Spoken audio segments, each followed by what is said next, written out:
Friends, हमने last time देखा था कि जो पीटर हैं वो एस्ट्रल ट्रैवल करते हैं। उनको 1 वीक एस्ट्रल ट्रैवल एक्सप्लोर करने के लिए दिया जाता है अपने आप। तो वो एस्ट्रल ट्रैवल करते हैं और थर्सडे को वो चार्ल्स को भी बुलाते हैं डेट पर। लेकिन जब चार्ल्स आते हैं तो वो लेट हो चुके होते हैं और वो बहुत घबराए होते हैं। उनका एक फ्रेंड लंदन में मर चुका होता है। लंदन पर रेड हुई होती है तो वहां पर उसकी मृत्यु हो जाती है। तो चार्ल्स अपने भाई को लेने आता है कि चलो हम उसकी मदद करने जाएंगे। तो वो पहुंचते हैं वहां पर। आ, जिसकी डेथ हुई होती है उसका नाम बिल होता है। और बिल अपनी इथरिक बॉडी को शेड नहीं कर पा रहा होता है, तो वो 2 घंटे उसके साथ रहते हैं, उसको समझाते हैं। तो वो अपनी इथरिक बॉडी शेड कर देता है। और फिर वो बिल को लेके उसके घर जाते हैं जहाँ उसकी यंग वाइफ होती है जो सो रही होती है। तो वो सोते सोते उसे मैसेज देते हैं कि कल एक बुरी न्यूज आने वाली है, ताकि वो तैयार हो जाए। चार्ल्स जो है अपने फ्रेंड बिल के साथ ही रहना चाहता है, क्योंकि वो कहता है कि मैं समझता हूँ उसकी कंडीशन को, तो मैं उसके साथ ही रहूंगा। और जो पीटर है वो फर्दर असिस्टेंस देने के लिए दोबारा हॉस्पिटल में चले जाते हैं। तो वो देखते हैं कि वहां पर एम्बुलेंस जा रही है। तो वो एक एम्बुलेंस को फॉलो करते हैं। उस एम्बुलेंस में एक यंग गर्ल होती है और स्ट्रेचर पर वो उसको हॉस्पिटल के अंदर लेके जा रहे हैं। और उस यंग गर्ल की जो एस्ट्रल बॉडी होती है वो भी साथ साथ चल रही होती है। तो वो एक वार्ड में उसको रख देते हैं जहां और भी कैजुअलिटीज हुई होती हैं। वो शायद उस पर खून चढ़ाना चाह रहे होते हैं। और जो लड़की की एस्ट्रल बॉडी होती है वो डॉक्टर से कम्युनिकेट करने की कोशिश कर रही होती है, नर्सिस से कम्युनिकेट करने की कोशिश कर रही होती है, पर कर नहीं पा रही होती। तो पीटर ये देखते हैं और वो लड़की से कम्युनिकेट करने की कोशिश करते हैं। और वो उसे समझाते हैं कि तुम थोड़ा शांत रहो और अपनी विल पावर से डॉक्टर्स के एफर्ट्स में मदद करो। तुम्हें ऐसे तो वो सुन नहीं पाएंगे। तो वो देखते हैं कि जो एक थिन लाइन होती है इथरिक मैटर की, वो उसकी फिजिकल बॉडी के साथ अटैच होती है।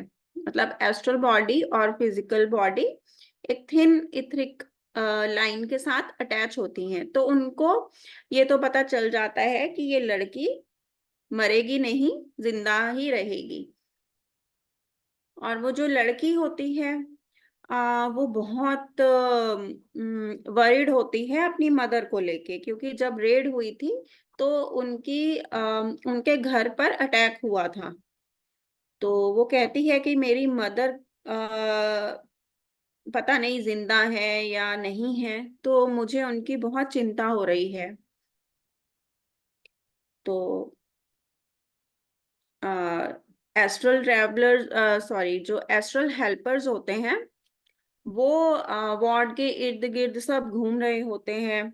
और उनमें से एक एस्ट्रल हेल्पर होता है जिम, जो कि पीटर को बधाई देता है और वो बोलता है कि इस इमरजेंसी के टाइम पे आप जैसे लोगों की हमें बहुत जरूरत होती है। और वो उनके काम की सराहना भी करता है कि जैसे उन्होंने उस लड़की को काम किया और उसको समझाया कि वो कैसे डॉक्टर्स की मदद कर सकती है।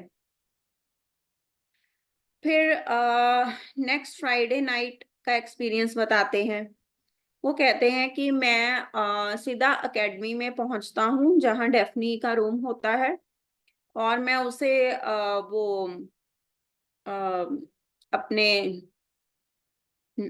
जो एक बुरा सपना उन्हें आया था डेफनी को लेके, उसके बारे में मैं उससे पूछता हूँ कि क्या वो उस सपने में सच में वहां प्रेजेंट थी और वो गोरीला वहां पर उसको ले गया था। तो डेफनी बोलती है कि नहीं, मैं वहां पर प्रेजेंट नहीं थी, तो वो उनका ऐसे ही कोई सपना था। अ, तो फिर वो बातचीत करते हैं और वो कहते हैं कि चलो अब हम फोर्थ स्फीयर पे चलते हैं। बट वहां का कोई लैंडमार्क उनके पास नहीं है। तो जो पीटर हैं वो कोशिश करते हैं विजुलाइज करने की मेंटल हॉस्पिटल को। जो फोर्थ स्फीयर में हमने पढ़ा था कि मेंटल हॉस्पिटल्स भी होते हैं, वो कोशिश करते हैं उसे विजुलाइज करने का, पर वो सक्सेसफुल नहीं हो पाते। तो फिर वो आचार्य को सोचते हैं और आचार्य उनके पीछे, आवाज आती है तो आचार्य उनके पीछे खड़े होते हैं।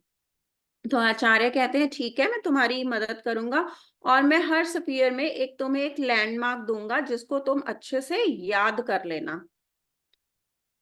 तो वो उनके साथ अपने हैंड्स को लिंक करते हैं, ज्वाइन करते हैं, और फिर जैसे ही अपनी आंखें खोलते हैं तो उनको एक बहुत ही ब्यूटीफुल सीन है वो दिखाई देता है। वो एक वैली का होता है, वो इतना ब्यूटीफुल होता है, अलग अलग कलर्स होते हैं। वो बोलते हैं ऐसे कलर्स तो साउथ अफ्रीका की वैलीज में मिलते हैं। वो इतनी वैरायटी वाले कलर्स होते हैं। जंगली फूलों की इतनी वैरायटीज होती हैं, जैसे bluebells, daffodils, poppies, forget me not. तो इस प्रकार बहुत सारे फ्लावर्स वहां पर होते हैं, अलग अलग भिन्न भिन्न प्रकार के और अलग अलग कलर्स में। वो कहते हैं कि वो एक इतनी एक तरीके से ब्रेथ टेकिंग ब्यूटी थी, जो इतना सुंदर सीन जब मैंने देखा तो वो मतलब मैं अचंभित हो गया। उस जगह को बोला जाता है फेयरी ग्लेन। वो एक क्रैडल है देवा किंगडम का। और वो कहते हैं कि तुम्हें अगर यहाँ पर एक्सप्लोर करना है, कुछ इन्वेस्टिगेट करना है, तो बहुत ही शांत वे में रहना, और तुम्हारी वजह से किसी को तकलीफ ना हो, कोई डिस्टर्ब ना हो, उस वे में रहना। तो वो कहते हैं कि यहाँ पर जो देव हैं, उन्होंने एस्ट्रल मैटर की बहुत ही थिक जो है वॉल क्रिएट की हुई है, ताकि जो यहाँ पर विजिटर्स आते हैं, वो या ह्यूमंस आते हैं, वो उसके बियॉन्ड ना देख पाए। तो फिर वो एक बार फिर से उनके साथ हैंड ज्वाइन करते हैं और उनको फिफ्थ स्फीयर में ले जाते हैं। अब वहां पे जब फिफ्थ स्फीयर में वो आंखें ओपन करते हैं तो वहां पे एक ओपन प्लेन होता है। वो कहते हैं वो एकदम डेजर्ट की तरह लगता है, लेकिन वहां पे सैंड की जगह ग्रास थी। और बहुत डिस्टेंस पे एक बहुत ही ह्यूज सिटी देखने को मिलता है, और जिसमें टावर्स होते हैं, और उनके आकाश में ऐसा कुछ चमक रहा होता है सूरज के जैसे, जो कि हर जगह गोल्डन प्रकाश फैला रहा होता है। तो कहते हैं इसे गोल्डन सिटी बोलते हैं। कहते हैं कि तुम इसे एक ऑर्थोडॉक्स हेवन भी समझ सकते हो। और यहाँ पर तुम्हें थॉट फॉर्म्स मिल जाएंगी भगवान की, जीसस क्राइस्ट की, जो लोगों ने ही क्रिएट की हैं, उनके 12 डिसाइपल्स की। और तुम्हें ऐसे बहुत संतों की थॉट फॉर्म्स भी मिल जाएंगी। तो फिर वो अपने हैंड जो है लिंक करते हैं और सिक्स स्फीयर में पहुंच जाते हैं। अब सिक्स स्फीयर में क्या था, वो एक लेक पे खड़े होते हैं, लेक के एज पे खड़े होते हैं। और वो जो लेक होती है वो रॉक्स से ना, पत्थरों से, पत्थरों की वॉल से घिरी होती है। मतलब लेक सेंटर में होती है और उसके इर्द गिर्द पत्थरों की एक वॉल होती है, रॉक्स की वॉल होती है। वो देखते हैं लेफ्ट में एक बहुत ही स्मॉल सी ओपनिंग है, और वह आचार्य बोलते हैं कि तुम इसकी बिल्कुल क्लियर पिक्चर जो है बना लो अपने माइंड में, ताकि तुम्हें यहाँ आने में मदद मिल सके। ये जो लेक है, ये ह्यूमन मेंबर्स जो हैं, ह्यूमन रेस के जो मेंबर्स हैं, वो ही प्राइमरली यूज करते हैं, जिनको एब्सोल्यूट साइलेंस चाहिए होता है किसी पर्टिकुलर काम के लिए। वो बोलते हैं कि दुनिया में एक ऐसे ग्रुप हैं जो इवॉल्व करते हैं थ्रू मेडिटेशन। तो वो लोग यहाँ पर आना पसंद करते हैं, ये जगह उनके लिए ही है। अम, तो जो मेडिटेशन करते हैं उनके लिए ये जगह वैसे है जैसे क्रिश्चियंस के लिए हेवन है, ये वैसे ही उनके लिए सिमिलर है। यहाँ पर स्मॉल बोट्स देखने को मिलेंगी, और उन बोट्स को आप ओवरटेक नहीं कर सकते, वो बोट्स कभी एक दूसरे को ओवरटेक नहीं करती, क्योंकि वहां पे अंडर वाटर करंट्स वैसे हैं। और जो पूरी लेक का जो एक चक्कर है वो 24 आवर्स में लगता है। और इतने में वो बोलते हैं कि उनकी मेडिटेशन प्रैक्टिस जो है कंप्लीट हो जाती है।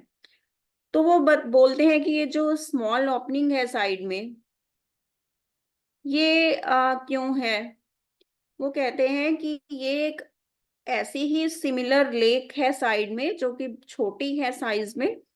एक मेडिटेटर ने ये क्रिएट की थी अपने थॉट फॉर्म से, ताकि वो जो विजिटर्स यहाँ आ रहे हैं उनसे डिस्टर्ब ना हो। वो कहते हैं कि यहाँ पर सिर्फ आप बहुत ही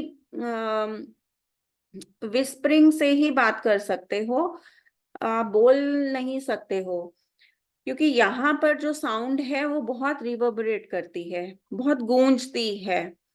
तो यहाँ पर जो लोग आते हैं वो हमेशा साइलेंस में रहते हैं और कभी भी साउंड प्रोड्यूस नहीं करते।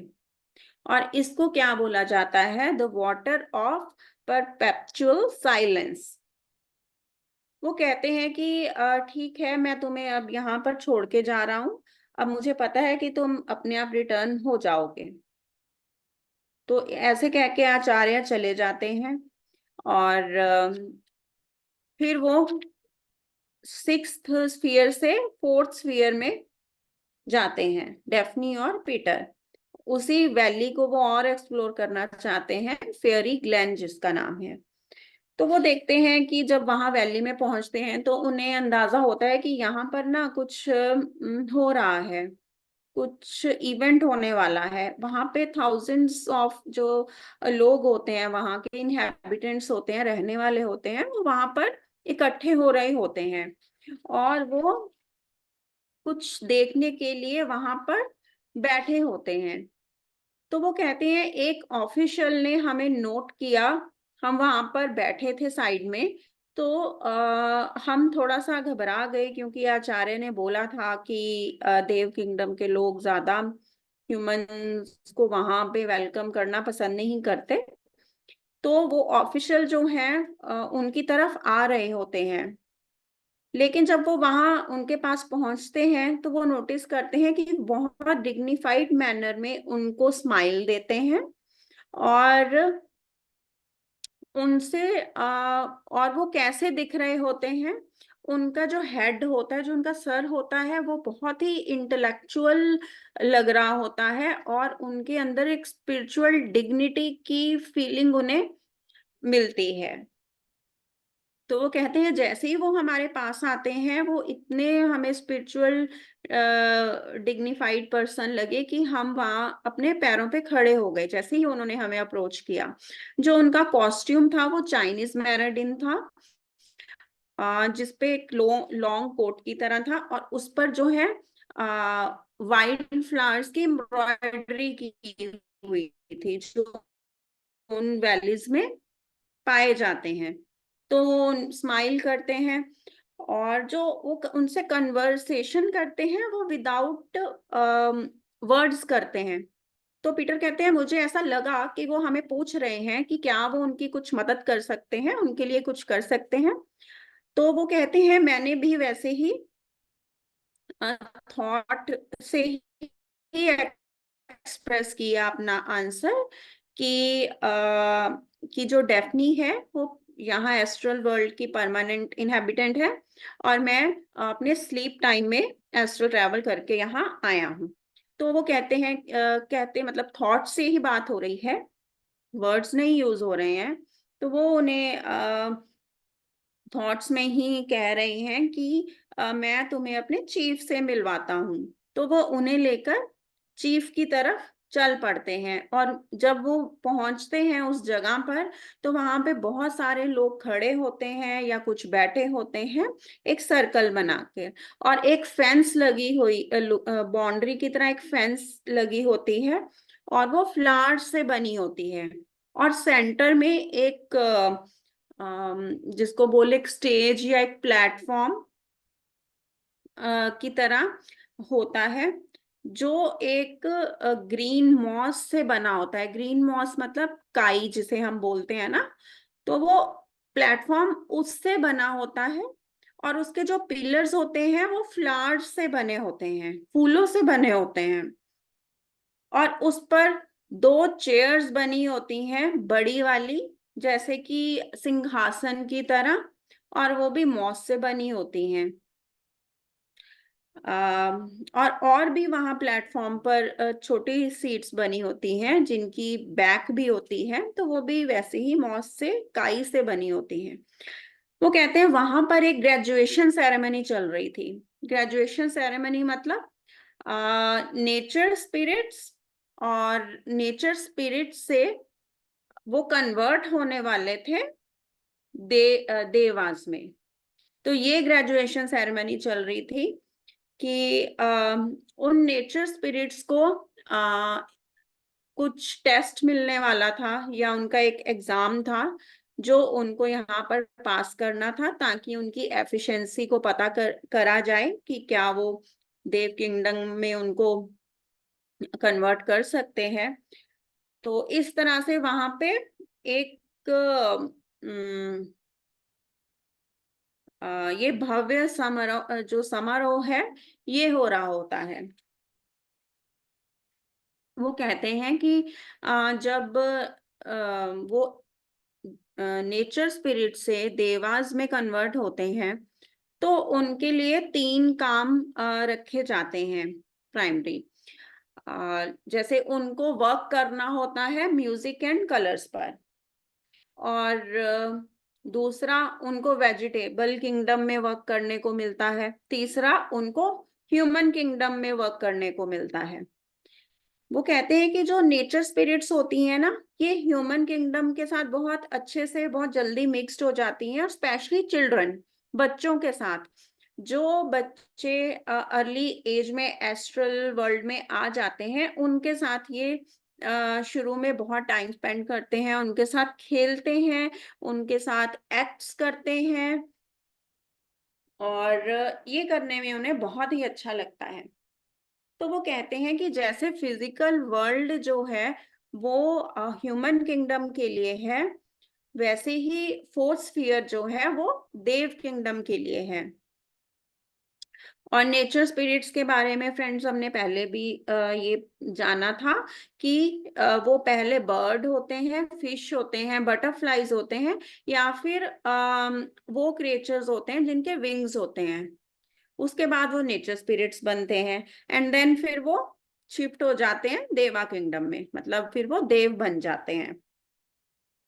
पर वो ह्यूमन एवोल्यूशन का कभी भी पार्ट नहीं बनते, वो सीधा नेचर स्पिरिट से देव किंगडम में चले जाते हैं, उनको ह्यूमंस में पैदा होने की जरूरत नहीं पड़ती।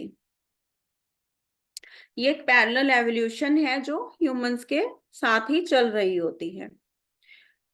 तो वो कहते हैं कि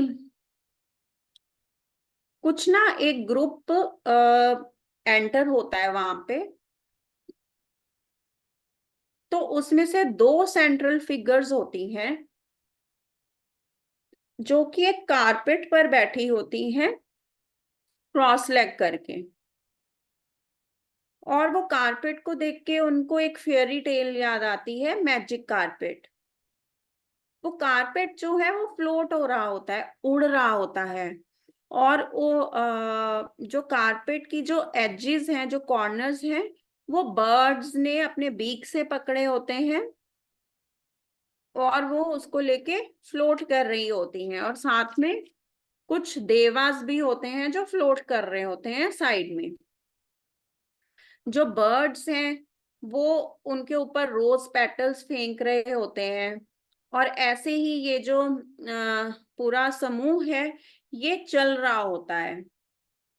तो ये जब चल के उस स्टेज तक पहुंच जाता है, तो जो दो सेंट्रल फिगर्स उस कारपेट पे बैठी थी, वो उठ के उन थ्रोन्स पे बैठ जाती हैं, जो कि वो स्टेज बना होता है। और काई के साथ वो दो उन्होंने सिंहासन की तरह अपने सीट्स बनाई होती हैं, तो वो वहां पर बैठ जाते हैं। उनमें से जो फर्स्ट सीट पे बैठते हैं वो चीफ होते हैं, और जो सेकंड सीट पे वो वहां के प्रीस्ट होते हैं। और बाकी भी जो ऑफिशियल्स हैं वो जो पीछे सीट्स थी वहां पर, वहां अपना जगह देख के बैठ जाते हैं। और जो उनका गाइड उनको वहां लेके गया था, वो उनको मिलवाता है चीफ से, और चीफ उनका वेलकम करते हैं। डेफनी को वो अपने लेफ्ट साइड पे बैठने की जगह देते हैं, और पीटर जो है वो उन प्रीस्ट की राइट साइड में बैठ जाते हैं। सॉरी, हाँ, राइट साइड में बैठ जाते हैं। तो फिर वहां पर म्यूजिक प्ले होना स्टार्ट हो जाता है, सेरेमनी स्टार्ट हो जाती है, और सब लोग एकदम साइलेंट हो जाते हैं। वहां पे जो बर्ड्स होते हैं फ्रेंड्स, वो भी साइलेंट हो चुके होते हैं। इतनी ज्यादा वहां पे साइलेंस को वो लोग प्रेफर करते हैं कि जो बर्ड्स हैं वो भी बिल्कुल शांत। एंड देन फिर वहां पे होस्ट एंटर करता है। जो वो लोग सर्कल बना के बैठे हैं सिल्वर ट्रम्पेट लेके, जो एक म्यूजिकल इंस्ट्रूमेंट है, वो बजाता हुआ वो एंटर होता है। एंड देन फिर वो होस्ट करता है सेरेमनी को। एंड एक ग्रुप नेचर स्पिरिट्स का जो है वो एंटर होता है वहां पर। अब वहां पर उनका, मान लीजिए जैसे एग्जाम हो रहा है, तो उनको क्वेश्चन पास किया जाता है कि रिलेटेड टू साउंड, कि वो साउंड को एक्सप्रेस कर सकते हैं क्या थॉट फॉर्म्स में। वो उन्हें एक स्लो मूविंग रिवर को एक्सप्रेस करने के लिए बोलते हैं, जो कि किसी सिटी से पास होती हुई जा रही है, और उसके इर्द गिर्द जो है ट्रीज उगे हुए हैं। तो ये उनको साउंड से थॉट फॉर्म बनानी है, साउंड एक्सप्रेस करके थॉट फॉर्म बनानी है एक रिवर की, इस प्रकार से ये सीन। तो वो स्टार्ट करते हैं दोस्तों म्यूजिक इंस्ट्रूमेंट्स बजाना। वो विंड इंस्ट्रूमेंट्स लेके आते हैं, और उनके पास कुछ गिटार के जैसे भी कुछ इंस्ट्रूमेंट्स होते हैं। तो जब वो म्यूजिक प्ले करना स्टार्ट कर देते हैं, तो थोड़े टाइम बाद वो एक थॉट फॉर्म लेना स्टार्ट हो जाता है म्यूजिक, और वो एग्जैक्टली जो उन्हें बोला गया था वो रिप्रेजेंट कर देते हैं। फिर उसके बाद एक अनदर ऑर्डर आता है कुछ और बनाने के लिए। तो फिर उनके इंस्ट्रूमेंट्स भी चेंज हो जाते हैं। जो इंस्ट्रूमेंट्स आते हैं ड्रम्स वगैरह, वो इतने बड़े होते हैं, और वो बिल्कुल लार्ज अनयूजुअल, जो कभी देखे ही नहीं ऐसे विंड इंस्ट्रूमेंट्स वहां लाते हैं और उनको बजाना स्टार्ट करते हैं। और वो थॉट फॉर्म क्रिएट हो जाती है थंडर, लाइटनिंग, इस प्रकार की। जो वहां पे क्राउड था फ्रेंड्स, वो अपने हाथ खड़े कर लेता है ऊपर, और जैसे हम यहाँ क्लैपिंग करते हैं वो अपने हैंड रेज करते हैं। और क्राउड को ये चीज बहुत पसंद आती है, और पीटर कहते हैं कि मैं श्योर होता हूँ कि वो टेस्ट ये पास कर चुके हैं। फिर सेकंड ग्रुप आता है, और सेकंड ग्रुप को अलग चीज मिलती है। उनसे क्वेश्चन पुट किए जाते हैं, ग्राफ्टिंग कैसे होती है फ्लावर्स की, शर्ब्स की, फ्रूट्स की। ग्राफ्टिंग मैंने आपने देखा होगा, जैसे हम रोज प्लांट लगाते हैं ग्राफ्टिंग करके, या उनके स्टेम को बांध देते हैं, जो अलग अलग प्रकार से हम एक प्लांट से दूसरा प्लांट बना रहे हैं। तो उसके बारे में उनको क्वेश्चंस पुट किए जाते हैं, और क्वेश्चन भी थॉट फॉर्म में होते हैं और आंसर्स भी वो थॉट फॉर्म में ही, जो भी प्रोसेस है वो थॉट फॉर्म से पिक्चर्स क्रिएट करके आंसर्स देते हैं। तो इस प्रकार से उनको फर्दर क्वेश्चंस पुट किए जाते हैं, अलग अलग प्रकार के फूलों के बारे में, कैसे उनको इकट्ठा उगा सकते हैं, क्रॉप रोटेशन के बारे में, जो लगता है कि उन्होंने एग्जामिनर्स को सेटिस्फाइड कर दिया है। फिर ऐसे थर्ड ग्रुप आता है, और वो बहुत छोटे छोटे जो होते हैं नेचर स्पिरिट्स होते हैं। तो वहां पर थॉट फॉर्म से 3 बच्चे बनाए जाते हैं 5-7 साल के। अब वो एक एक्ट प्ले करेंगे सिंड्रेला का। तो यहाँ उनको बच्चों के साथ वर्क वो किस प्रकार से करते हैं वो दिखाया जा रहा है। तो बच्चे जो हैं ऑब्जेक्ट करते हैं कि हम नेगेटिव कैरेक्टर्स नहीं बनेंगे। तो नेगेटिव कैरेक्टर्स जो हैं वो नेचर स्पिरिट्स ले लेती हैं। पॉजिटिव कैरेक्टर्स जो होते हैं स्टोरी में वो बच्चे प्ले करते हैं। तो इस प्रकार से वो इतना रियलिस्टिक वो थॉट फॉर्म्स क्रिएट करके ये एक्ट प्ले करते हैं। तो पीटर कहते हैं कि वो इतना अच्छा था कि उसको देखने में इतना मजा आ रहा था। और जो नेचर स्पिरिट्स ने वहां अपनी अनसेल्फिशनेस दिखाई, मतलब बच्चों के बारे में, बच्चों की चॉइसेस को देख के सब कुछ किया और फिर इतना अच्छा प्रेजेंट किया, तो उन्हें लगता है कि ये भी पास हो गए हैं। तो अगेन वो जो तीनों ग्रुप थे उनको बुलाया जाता है स्टेज पर, और वहां बताया जाता है कि ये तीनों ग्रुप जो हैं पास हो गए हैं। अब ये इनका रैंक प्रमोट कर दिया जाएगा, देवा रैंक दे दिया जाएगा अभी ने। तो वहां पे जो प्रीस्ट होते हैं वो उठ के आते हैं, अपने हाथों को रेज करते हैं और कुछ इन्वोकेशन करते हैं, कुछ वर्ड्स बोलते हैं जो कि वो बोलते हैं कि हमें समझ नहीं आए कौन सी लैंग्वेज में थे। तो उनके हाथ में जो एक स्वॉर्ड दे दी जाती है, जो होस्ट जो होता है वो लेके आता है और प्रीस्ट को देता है। और प्रीस्ट जो ये स्वॉर्ड जो है, जो सबसे पहले नेचर स्पिरिट खड़े होते हैं उनके हेड पे रख देते हैं, और वो बताते हैं कि वो एक छोटे से ओल्ड मैन थे, छोटे से ओल्ड मैन थे, लेकिन वो एक यंग गर्ल में कन्वर्ट हो जाते हैं। और ऐसा ही दूसरों के साथ होता है कि कुछ जो मेल होते हैं वो फीमेल बन जाते हैं, कुछ फीमेल मेल बन जाते हैं, और कुछ सेम रहते हैं, लेकिन वो सब यंग और ब्यूटीफुल बन जाते हैं। तो पीटर उठते हैं और चीफ का धन्यवाद करते हैं। उनको अपनी बॉडी में फील होता है कि उनको वापस जाने के लिए कॉल आ रही है। तो वो अपने आप को कोलंबो में अपने बेड पर पाते हैं। ठीक है फ्रेंड्स, तो ये था फ्राइडे नाइट का। अब सैटरडे नाइट में जो एक्सपीरियंस है वो मैं बता रही हूँ। सैटरडे नाइट में वो उस एस्ट्रल हेल्पर को मिलते हैं जिसका नाम था जिम, जो उन्हें हॉस्पिटल में मिला था। वो कहते हैं कि जिम मुझसे बहुत ही इम्प्रेस था जैसे मैंने उस गर्ल का केस हैंडल किया। तो वो उन्हें वहां पर लेके जाते हैं जहां वो गर्ल होती है। वो कहते हैं कि उस गर्ल को पता चल गया है कि उसकी मदर की डेथ हो गई है, और उसकी एक यंग सिस्टर है जो अभी जीवित है, जो कि 7 साल की है। उसका नाम है एरिन है। तो वो उसको लेके जाते हैं, जो मैरी, उसका नाम मैरी है।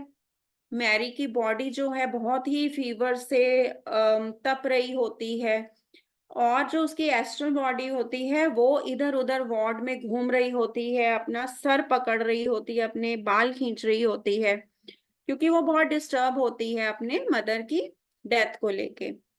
पर वो पीटर को देख के उन्हें वेलकम करती है, तो पीटर उन्हें काम डाउन करते हैं और एक थॉट फॉर्म से सेटी तैयार करते हैं और उसे वहां पर बिठाते हैं। तो वो उन्हें समझाते हैं कि देखो तुम कोऑपरेट करो, अभी तुम्हारी जो बहन है वो जीवित है, तो उसके लिए तुम्हें कोऑपरेट करना होगा, शांत रहना होगा। और वो उसे प्रॉमिस करते हैं कि वो उसकी मदद करेंगे कि उसकी मदर के साथ वो कांटेक्ट कर पाए। तो ये कह के फिर वो चलते हैं और फिर संडे नाइट आ जाती है। अब इस नाइट में वो फिर से मैरी के पास जाते हैं जैसे उन्हें प्रॉमिस किया था। तो मैरी उन्हें वहां लेके जाती है जहां वो रहते थे। तो एक नेबर के घर में उसकी बहन वहां पर होती है और वहीं पर उसकी मदर की एस्ट्रल बॉडी भी होती है अपनी छोटी बेटी के साथ, जो उस छोटी बेटी को मतलब शांत करने की कोशिश कर रही होती है ताकि वो रोना बंद करे, लेकिन कोई फायदा नहीं होता क्योंकि उनको कोई भी देख नहीं सकता ना सुन सकता है। तो जब उनकी मदर मैरी को देखती हैं तो वो थोड़ी शांत हो जाती हैं कि हाँ वो जिंदा है और वो उनकी जो छोटी बेटी है उसकी रिस्पॉन्सिबिलिटी उठा सकती है। तो इस प्रकार से जब एरिना सोती है तो उसकी एस्ट्रल बॉडी और इन दोनों की एस्ट्रल बॉडी आपस में बैठ के बात करते हैं। तो उनको अकेला कुछ टाइम छोड़ देते हैं पीटर, और देन वो हॉस्पिटल बैक वापस आ जाते हैं। तो उन्हें आकर वहां पर पता चलता है कि जो वो मदर है वो इतनी इवॉल्व नहीं थी, उसको एस्ट्रल बॉडी ड्रॉप करने में ही 2 दिन लग गए। तो पर वो जो मदर है उसको अब समझ आ गया है कि जो उनका फैमिली बॉन्ड है अभी ब्रेक नहीं हुआ है, वो कभी भी ड्यूरिंग स्लीप टाइम वो एक दूसरे से मिल सकते हैं। तो अब वो काफी शांत हो चुकी होती हैं। तो फिर वो वापस जाते हैं हॉस्पिटल, सॉरी, मैरी के पास जाते हैं और जहाँ वो तीनों होते हैं। तो पीटर कहते हैं कि मेरा लास्ट काम वहां पर यही था कि मैं जो उनकी जो छोटी बेटी थी, अपनी विल पावर से मैं जो भी बातें हुई हैं वो उसके माइंड में इम्प्रेस कर सकूं ताकि वो सुबह उठ के थोड़ी बहुत चीजें याद रखे, सब कुछ ना भूल जाए। तो वो कहते हैं कि मैं ऐसा करता हूँ एंड देन फिर मैं वापस आ जाता हूँ। तो फ्रेंड्स, ये चैप्टर 9 चैप्टर आज हमने खत्म किया है। नेक्स्ट सेशन में हम 10th चैप्टर करेंगे एंड हमारे 2 चैप्टर्स बचे हैं एंड ये बुक फिनिश होगी। आई होप आप ये सब इंजॉय कर रहे होंगे रीडिंग को। एंड किसी का कोई क्वेश्चन है या कोई शेयरिंग है तो प्लीज आप बोल सकते हैं।